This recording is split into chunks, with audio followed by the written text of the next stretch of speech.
السلام عليكم. يا ريت يا رب كل طلاب كلية تمريض في جميع أنحاء الجمهورية يكونوا بخير.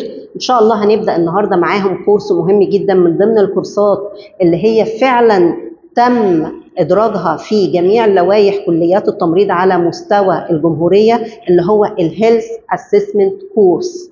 ليه الكورس ده عندي مهم؟ اوكي، ليه طالب التمريض مهم قوي ان هو يعرف الهيلث اسسمنت كورسز؟ اوكي، لان انا ببروفايد الكير، ببروفايد الانترفنشن اللي هو السيف اكيوريت انترفنشن فور اني بيشنت. طيب الانترفنشن ده هيكون بيزد اون وات؟ بيزد اون اسسمنت. يعني ايه اسسمنت؟ اوكي، كولكت داتا.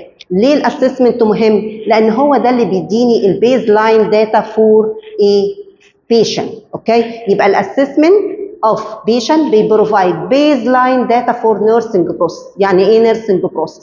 النيرسينج بروسيس دي الفريم ورك بتاعنا كلنا في كليه التمريض على جميع المستويات. دايما نلاقي الانستراكتور بتاعنا بيقول لنا ايه؟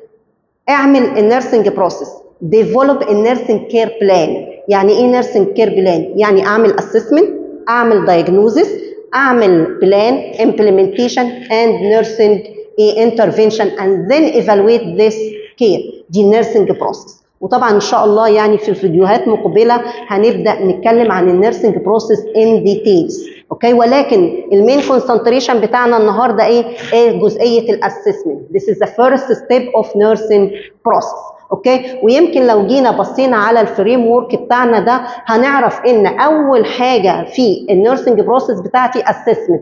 What do you mean by assessment? Data collection. Okay, data collection. How to collect the data? collect the data through two components: health history and physical examination. ايه الهدف من الاسسمنت؟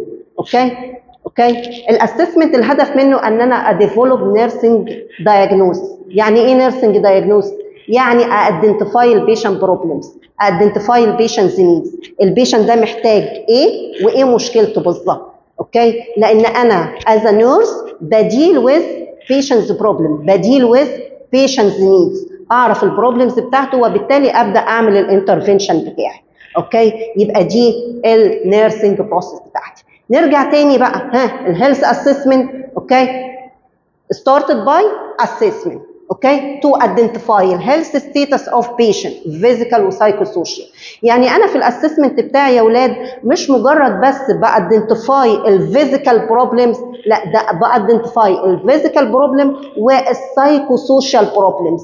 ليه السايكوسوشيال بروبلمز؟ السايكولوجيكال ستيتس بتاعتي هتفرق معايا؟ هتفرق معايا جدا. اوكي، لان كتير مننا السايكولوجيكال ستيتس بتافكت على الهيلث ستيتس، وهنلاقيها كتير ان شاء الله. مثلا الناس اللي شغالين في الاو ار ببص الاقيهم ايه؟ يقول لك العمليه اتاجلت. ليه اتاجلت؟ اوكي، لان البيشن وهم حاطينه على التيبل، اوكي، او في الريكفري روم او في الريسبشن قبل ما يخش اوضه العمليات، قاسوا البلاد بريشر بتاعه، قاسوا الشوجر ليفل بتاعه، لقوه عالي من ايه؟ من الاستريس والانكزايتي. يبقى اذا السايكولوجيكال ستيتس بتافكت على الفيزيكال ستيتس. اوكي، السوشيال ستيتس، ظروفي العائليه، لو انا عندي مشكله في اسرتي، مشكله مع زوجتي، مشكله مع اي حد، هتافكت على الفيزيكال ستيتس. هتافكت على الفيزيكال ستيتس.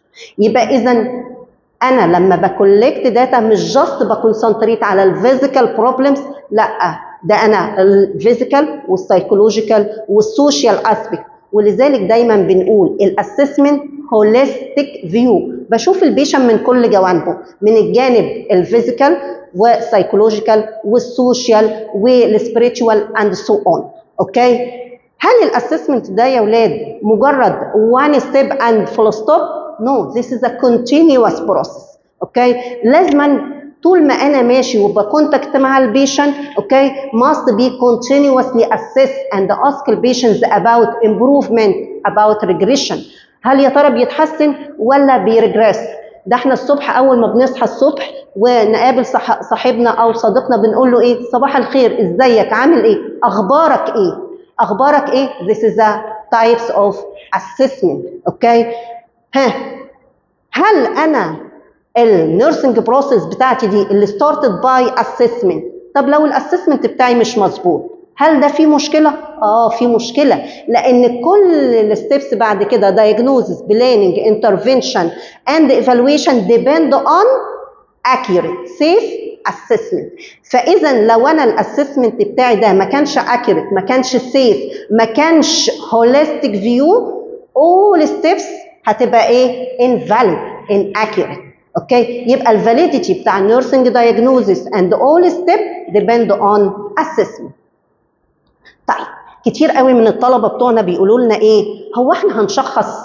اوكي، هو احنا هنطلع بميديكال دايجنوزس؟ لان فعلا خلال الكورس بيلاقي نفسه ان هو بيكونكلود في النهايه ميديكال دايجنوزس نوت نيرسينج دايجنوزس. اوكي، اولا يا اولاد الكورس الهيلث اسسمنت النيرس الصح احنا جاست بس ايه، للاسف احنا رجعنا 1000 سنه لورا ان النيرس جاست بتبرفورم دكتورز اوردر without any knowledge. لا يا اولاد، ان النيرس عندي في اي بلد بره، اوكي، سواء بقى البلاد العربيه او البلاد الاجنبيه، النيرس هي اللي بتعمل complete assessment for patients من head to toe، هي اللي بتاخد الهيستوري، هي اللي بتاخد بتبرفورم فيزيكال اكزامينيشن اند سو اون. اوكي، في بعض المستشفيات بدون ذكر اسماء لبعض المستشفيات مين اللي بيعمل الاسسمنت؟ مين اللي بيكولكت الداتا؟ مين اللي بي انترفيو وذ بيشنت؟ النيرس. اوكي، وجاست بتوصل للكونكلوجن ان البيشنت ده بيكومبلين من 1 2 3، ممكن الاقيها بتريكومند اكس راي سي تي اند سو اون. اوكي، زين الدكتور بيجي يكمل على شغلها. اوكي، دي النيرس الصح اللي احنا عايزين نتعلمه ونوصل للليفل ده عشان تو امبروف النيرس بيرسبشن. اوكي، فانا مش بوصل لميديكال دايجنوزس بقدر ما انا بوصل لنيرسنج دايجنوزس. What do you mean by nursing diagnosis? Patient problems, patient needs, patient response regarding الديزيز. بمعنى يعني انا لو بيشنت ببساطه قوي عنده respiratory problems، اوكي، انا مش هقول ان البيشنت ده عنده chronic obstructive pulmonary disease، ولا هقول ان البيشنت عنده نمونيا، عنده التهاب رئوي. لا، انا ماليش دعوه البيشنت عنده التهاب رئوي this is a medical diagnosis. ولكن انا ايه اللي يخصني النيرسنج دايجنوز؟ يعني ايه؟ يعني البيشنت ده عنده ديسنيا difficult of breathing، مش قادر ياخد نفسه. اوكي، النمونيا عامله له difficult of breathing، النمونيا عامله له frequent cough، productive cough، بيطلع سبيوتم كتير، مش عارف ينام، sleep pattern disturbance. اوكي، this is nursing diagnosis. اوكي، لان هو ده اللي انا هشتغل عليه يا اولاد.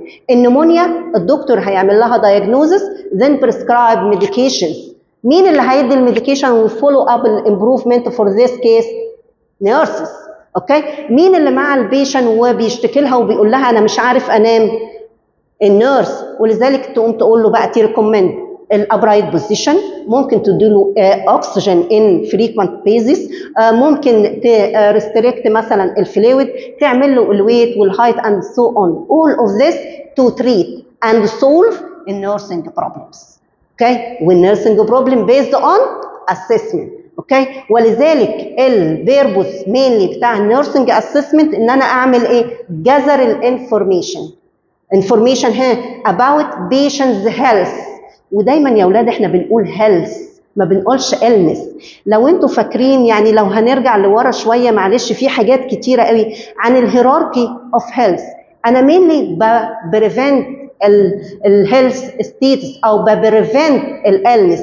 مينلي انا الاول شغال على البريفنشن، وبعد كده السكندري ان هو اعمل تريتمنت، التورشري ان انا ابدا اعمل ريهابيليتيشن فور ذيس بروبلمز اور disability. فانا المفروض بعمل هيلث اسسمنت نوت illness اسسمنت. ليه؟ عشان اديفلوب بلان اوف كير، والبلان اوف كير دي بتبقى عندي individualized. يعني ايه؟ يعني عم محمد مش زي عم حسين، مش زي عم سيد اند سو اون. لا، ده كل واحد ليه الكاركترستيك بتاعته، ليه الساين والسيمتومز، ليه الكومبلين، ليه النيدز. اوكي، ولذلك must be developed البلان اوف كير based on individualized care. اوكي، ودي النيرسنج بروسيس اللي احنا دايما اتعودنا عليها كطلبه كليات التمريض، ان احنا يا جماعه اول بكونتاكت بالبيشنت، بكولكت داتا، اوكي، then develop nursing diagnosis اللي هي البيشنت بروبلمز البيشنت's needs. اوكي then put plan of care, then implement this plan, go into action. اوكي وthen evaluate ابدا اقيم بقى. طب انا لو قيمت الوضع ولقيت ان الوضع مش كويس ابدا ارجع تاني للاسسمنت. ولذلك ان احنا بنقول ايه continuous process. اوكي مش انا عملتها وخلاص، لا ده انا عملتها وجيت اعمل الدايجنوزس، لا ده انا نسيت حته ميسنج مني حته، لا ارجع اكمل الاسسمنت بتاعي. ممكن هنا وانا بعمل البلان اوف كير لا ده في حته لازم ارجع فيها واسال البيشنت اند سو اون. فهي بنسميها ongoing and continuous process. الديفينيشن بقى يعني ايه هيلث اسسمنت؟ الكورس اللي انت هتديهولنا ده يعني ايه هيلث اسسمنت؟ كتير قوي للاسف بيبقى عنده مسكونسبشن اباوت الهيلث اسسمنت، ويقول لك احنا ممكن نقولها هيلث اسسمنت، ممكن نقولها هيستوري، ممكن نقولها فيزيكال اكزامينيشن.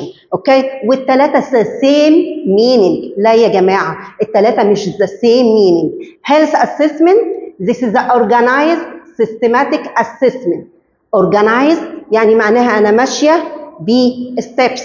اوكي سيستماتيك لا ده انا ماشيه حاجه سيستماتيك وحاجه اورجانايز. اوكي اسسمنت اوف هيومن بودي، وهيومن بودي زي ما اتفقنا مش الفيزيكال بس، ده فيزيكال ومنتال. اوكي والمنتال هنا نقصد بيها السايكولوجيكال ستيتس فور ذيس patients. One senses to determine a general physical and mental condition. هنا بنقول ايه use of one senses. one senses يعني ايه؟ يعني ممكن استعمل الانسبكشن. ما انا وانا بتكلم مع البيشنت وكولكت داتا مش جاست بس قافل عينيا، لا ده انا بانسبكت يا ترى البيشنت ده الفيشيال اكسبريشن عامل ايه؟ اوكي يا ترى البوتشر بتاعه البوزيشن بتاعه عامل ايه؟ يا ترى الكالرز بتاع السكين اخباره ايه؟ يبقى هنا بانسبكت باي اي. السميلينج وده من ضمن الحاجات السنسز المهمه جدا في الهيلث اسسمنت، هاو تو سميل. اوكي لان عندي ماني ديزيز زي الدايابيتس. اوكي زي الدايابيتك كيتو اسيدوزس والاسيتون اللي انا بشمه من البيشنت ده ايه بعرفه عن طريق السميلينج. اوكي الهيرنج لو انا بيشنت عندي ديسنيا او عنده ويزنج. ويزنج يعني ايه؟ عمال يا عيني وهو بياخد نفسه كده في ويزنج ميوزيكال ساوند، عمال صدره بيزيق بالعاميه زي ما دايما بنقولها. اوكي فده معناه ايه؟ ان انا استعملت وداني، استعملت عينيا، هستعمل التاتش بتاعي. اوكي عشان اديترماين اللوكيشن والسيمتري وبريزنس اوف بين. يبقى الهيلث اسسمنت اورجانايز systematic assessment of human body uses of senses determine a physical وmental status. اوكي والفيزيكال والمنتال ستيتس دي ايه؟ بكولكت ثرو تو كومبوننت اللي هي السبجكتيف داتا والاوبجكتيف داتا. اوكي يبقى الاسسمنت ادي النيرسنج بروسيس تاني، بس دي حلوه قوي. ايه اللي فيها بقى؟ قال لك الاسسمنت انكلود تو كومبوننت. اوكي health history and physical examination. This is what you mean by health assessment. يبقى health assessment include two components: health history and physical examination to develop a nursing diagnosis, to put a plan of care, to implement this plan of care, to evaluate, and then go again for assessment process. اوكي يبقى نفهم ان الهيلث اسسمنت ده مش زي الفيزيكال اكزامينيشن ولا زي الهيستوري. الهيلث اسسمنت ده انكلودد تو كومبوننت: هيلث هيستوري وفيزيكال اكزامينيشن.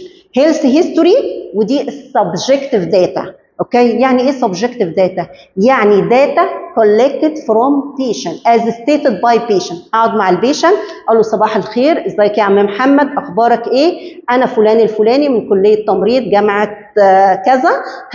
ليه؟ اوكي انا جاي مثلا هاخد منك ايه، هنتكلم مع بعض ونعرف ايه المشكله الصحيه اللي عند حضرتك وابعادها ايه، عشان نقول ايه المشاكل الصحيه اللي عندك ونحاول نحلها مع بعض ونحاول نتعلم حاجه عشان تو كفر ذيس بروبلمز. فده هيلث هيستوري، باخد هيستوري. then after history ببدا اعمل الفيزيكال اكزامينيشن. ولذلك بنقول الهيلث هيستوري this is a subjective data، اما الفيزيكال اكزامينيشن this is a objective data. objective يعني ايه؟ حاجه observed وحاجه ميجرابل. يعني البلاد بريشر ده بجيب جهاز واحطه واقيس البلاد بريشر بتاعي، يبقى ده ايه؟ اوبجكتيف، حاجه ميجرابل. اوكي، بقيس البلس، this is a measurable objective. لكن حاجه البيشنت بيقولها لي this is a subjective data. يبقى الكومبوننت of health assessment health history and physical examination. طب هل في تايبس؟ طبعا في تايبس. هل كل الكيسز ذا سيم؟ لا طبعا. اوكي، في different types of health assessment. What about different types of health assessment؟ اوكي، اول تايب بنسميه initial or comprehensive assessment. initial or comprehensive assessment. يعني ايه initial؟ ان في الفيرست contact with patient we collect complete data about my patient. باخد health history، بعمل physical examination. اوكي، complete data يعني ايه؟ يعني الهيلث هيستوري هقول له اسمك، سنك، عنوانك، ساكن فين، بتشتكي من ايه مشكلتك، ايه الشيف كومبلين، ايه الباست هيستوري، ايه الفاميلي هيستوري، ايه اللايف ستايل بتاعك. اوكي، يبقى حاجه كومبليت. وبعد كده اعمل الفيزيكال اكزامينيشن، يبقى بسميها انيشال او كومبرهنسيف with first contact with my patient. اوكي، طيب خلاص انا اخدت الكومبليت هيستوري، بعد كده هنروح فين؟ ده انا بعد كده مثلا البيشنت هيروح وياخد ميديكيشن ويرجع لي بعد فتره، فبسميها ايه لما يرجع لي؟ ongoing or partial او تايم لابس. التايم لابس يعني في وقت عدى ما بين الانيشال والongoing. اوكي، ده هل انا ساعتها هقعد اساله تاني اسمك وسنك وعنوانك وساكن فين وبتشتكي من ايه؟ لا، انا خلاص الداتا دي كلها انا جمعتها. فساعتها هستارت فروم what about progression or regression؟ what about effect of medication؟ هل الميديكيشن اللي خده حسن الدنيا؟ هل الانترفنشن والانستراكشن اللي انا قلتها له حسنت الوضع ولا لا؟ وبعد كده هنعمل ايه؟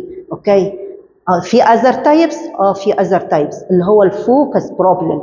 اوكي، فوكس يعني ايه؟ ده الفوكس ده ان انا ساعتها بكونسنتريت على one problems او one system.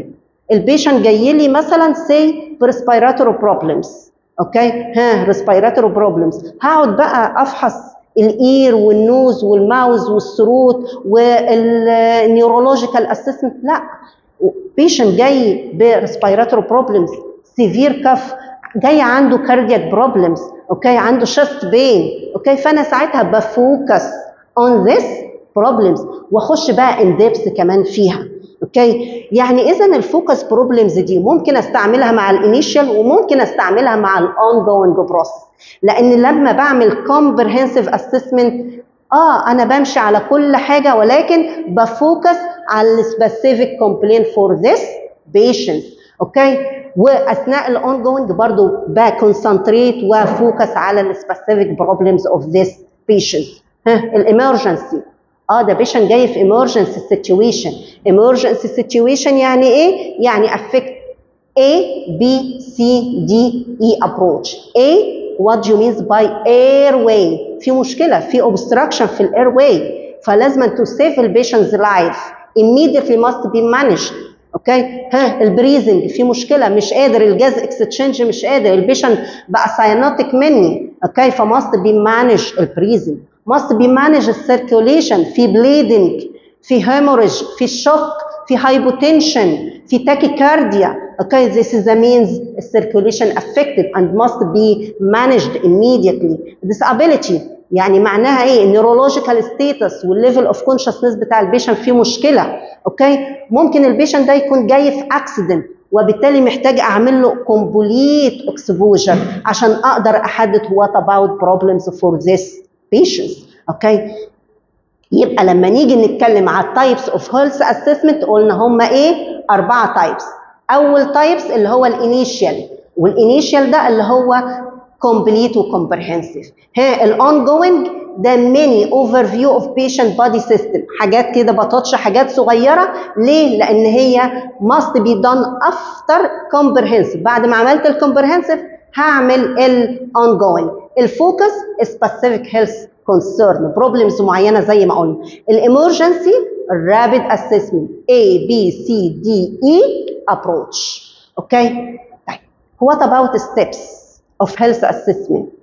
اوكي، ايه الستبس اللي انا بمشي فيها عشان اكمل الهيلث اسسمنت بتاعتي؟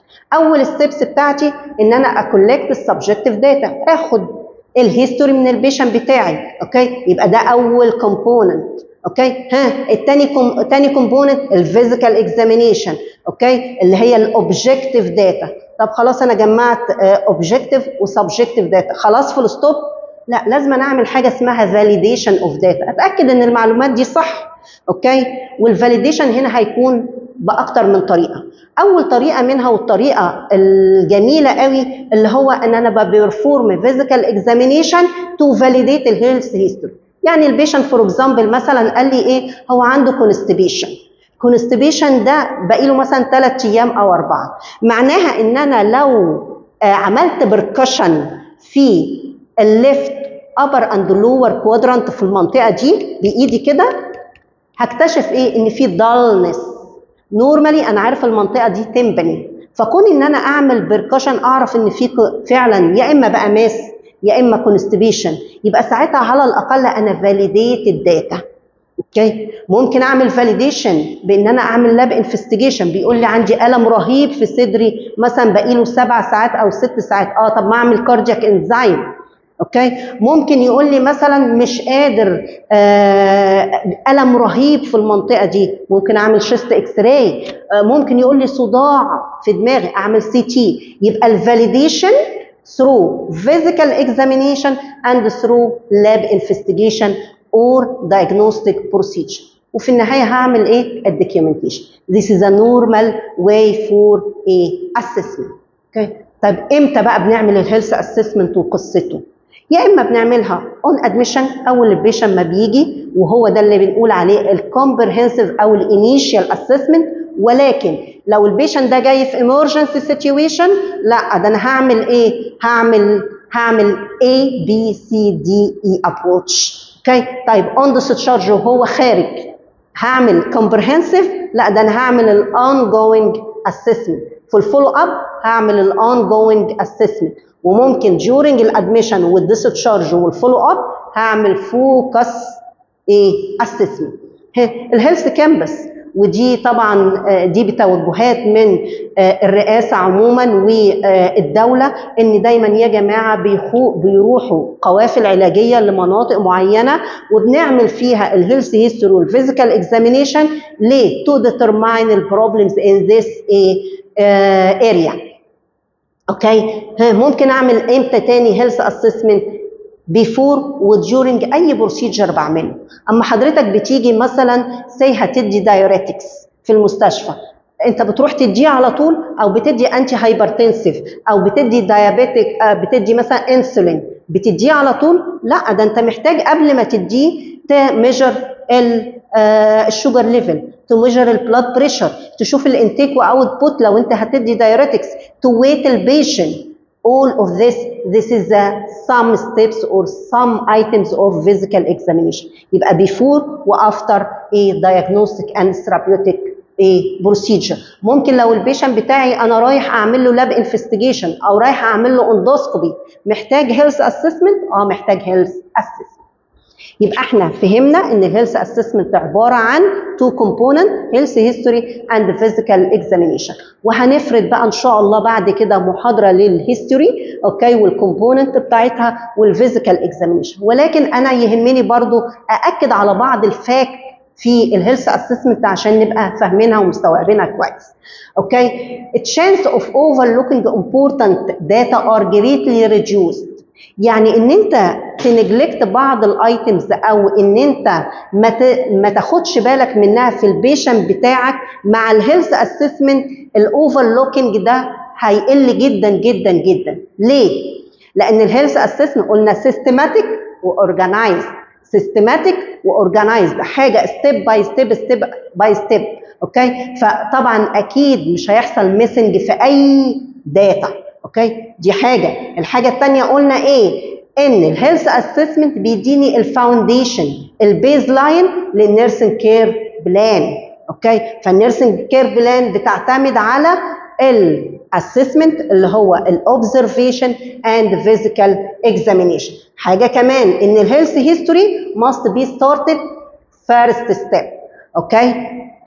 الهيلث اسسمنت this is the first step in nursing process. بعد كده ايه هعمل ايه؟ الفيزيكال اكزامينيشن.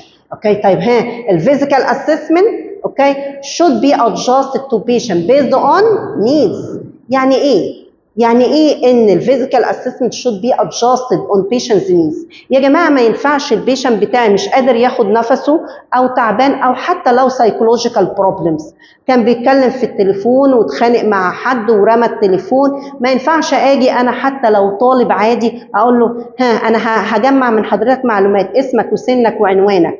لا يا جماعه، احنا must be concentrate on patient's needs. هو السايكولوجيكال ستيتس بتاعته هنا فيها مشكله، يبقى ساعتها مالك في ايه؟ اهدى قول لي ايه اللي حصل and so on. اوكي الفيزيكال اكزامينيشن and organize the systematic process okay of objective data through head to toe examination. وهنعرف ان الفيزيكال اكزامينيشن عندنا بيستارتد من head to toe اوكي، ولكن كل ده based on ايه؟ health history. طيب what about consideration؟ ناخد بالنا من ايه واحنا بنعمل الفيزيكال اكزامينيشن؟ بناخد الهيلث هيستوري بتاعي. اول حاجه establish a positive patient nurse rapport. رابور يعني ايه يا جماعه؟ احنا لازم يبقى في علاقه ما بيننا وما بين البيشنت. العلاقه دي بروفيشنال واي حضرتك وسيادتك اوكي، ما فيهاش فريند ريليشن شيب، حاجه بروفيشنال اوكي، وفي نفس الوقت المريض ده لازم يبقى فيه يطمن لي، ولذلك بنسميها ثيرابيوتيك ريليشن شيب اوكي. يبقى في مطمن ان انا مش هروح اقول المعلومات بتاعته لحد تاني، مش هروح افتن عليه، مش هاذيه بالمعلومات دي. فلازم نعمل الرابور، والرابور ده هنعرف ان احنا اكتر نقطه بنعمل فيها الرابور بين البيشنت والنيرس during الايه؟ الهيلث هيستوري اوكي. اكسبلين، ما ينفعش ان انا اروح اكولكت داتا او ابرفورم فيزيكال اكزامينيشن without explanation، لان الاكسبلانيشن بيديجريز الستريس والانكزايتي. الكونفيدنشياليتي لازم انا اكد له مره واثنين وثلاثه، ما تخافش ما تقلقش، المعلومات دي لصالحك ومحدش هيعرفها الا مثلا سي الدكتورز، لكن ما اروحش اتكلم عن حاجه بديتيلز، وبالذات لو سوشيال بروبلم او سايكولوجيكال بروبلمز مع زميلي، يبقى الكونفيدنشياليتي. ولذلك دي اعتبرناها من الهيومن رايتس، ولذلك من ضمن الحاجات ان احنا اتفقنا لا البيشنت ما اقدرش لا اعمل له فيزيكال اكزامينيشن ولا اخد هيستوري منه قبل ما يعمل انفورمد كونسنت يمضي لي ان هو موافق، حتى لو فيربال لازم انا اقول له انا هعمل كذا اوكي وهو ياكسبت ذس اوكي. اعمل ايه تاني اوكي؟ السبيشال كوميونيكيت سبيشال انستراكشن، بمعنى يعني مثلا في بعض الفيزيكال اكزامينيشن هنقول له مثلا evacuate your bladder اوكي، روح الحمام و evacuate your bladder. ممكن في حاجه تاني مثلا اقول له flex lower extremities، اتني رجليك. في حاجه تاني هقول له مثلا حط ايديك جنبيك، حط ايديك على الشست، لا ما تحطها ليش بالطريقه دي. فدي special instruction must be considered and must be instructed for patients اوكي. provide privacy، ما ينفعش يا جماعه في open area واقول انا بعمل physical examination، وان شاء الله باذن الله واحنا بنعمل الفيزيكال اكزامينيشن هنشوف البريفاسي وقد ايه بنبروتكت البيشنت ايدنتيتي. ايه تاني؟ اهم حاجه من ضمن الحاجات المهمه جدا ويمكن كمان نحطها في الفيرست كونسيدريشن ان ايه؟ الداتا بتاعتي must be factual not interpretive. بمعنى ايه؟ حاجه يعني انا ما اعتمدش على الانتربريتيشن، انا على ما اعتقد البيشنت ده بيقول لي ان هو عنده ابدومينال بين يبقى عنده كونستيبيشن، لا اسالها صريحه عشان تبقى معلومه صحيحه اوكي. فساعتها ask البيشنت about presence of constipation or not اوكي. يبقى ما تترجمش حاجه، ما تقولش انا مستنتج ان الابدومينال بين ريليتد تو كونستيبيشن، ما تستنتجش حاجه. This is must be factual problem. يبقى احنا قلنا اوفر فيو عن الهيلث اسسمنت وعن التو كومبوننت بتاعته، ولكن قبل ما ننهي الفيديو الصغير بتاعنا ده عن الاوفر فيو اباوت الهيلث اسسمنت، بحب أكد للطلبة بتوعي لكليات التمريض كلها، لأي طالب ينجيش في التمريض إن sturdy knowledge، النولج القويه. اوكي، sturdy knowledge يعني ايه؟ knowledge قويه، strong based on scientific base. اوكي، base enable you to look for rather than merely look at، تخليك لا ده انت تبحث في المريض وتعرف ايه البروبلمز اللي عنده، ايه النيدز اللي عنده، مش مجرد انت الدكتورز قال لك 1 2 3 بتنفذهم وخلاص. لا، الداتا كوليكشن يا اولاد احنا ممكن نجيبها من الليتريتشر ريفيو، ممكن اروح واقرا عن التوبكس وساعتها هيبقى عندي مساحه من الاسئله about this problems. يبقى نفسنا نقول دايما لنفسنا يا جماعه sturdy knowledge this is the base for health assessment. ولذلك الهيلث اسسمنت لو جينا بصينا له هنلاقي ان انا هتطرق لاناتومي، هتطرق للفسيولوجي، هتطرق لباثوفسيولوجي، اوكي، هتطرق للتكنيكس بتاع الفيزيكال اكزامينيشن ان ديتيلز، هتطرق للنيرسنج انترفنشن، يا ترى ممكن اعمل ايه للبيشنت ده. اوكي، يبقى الخمسه كومبوننت دول او الخمسه سبجكت دول must be included in health assessment. ويبقى كده انا قلنا اوفر فيو عن الهيلث اسسمنت. اوكي، الويب سايت ده ممكن برضو يسمح لنا بمزيد من المعلومات سواء في فيديوهات عن الهيلث اسسمنت او في بعض الافلام الصغيره اللي بتتطرق للهيلث اسسمنت بالنسبه لنا. اوكي، وطبعا برضو يهمني ان حضراتكم من ضمن البوكلت اللي احنا ان شاء الله نسيبها لكم برضو في السايت بتاعنا مع الفيديو كتاب جارفيس. ده كتاب ده رائع وممتع، ان شاء الله برضو هنسيب لكم اللينك بتاعه بحيث ان احنا نبقى اورينتد مره واثنين وثلاثه ونقرا ان ديبس. وشكرا لحضراتكم.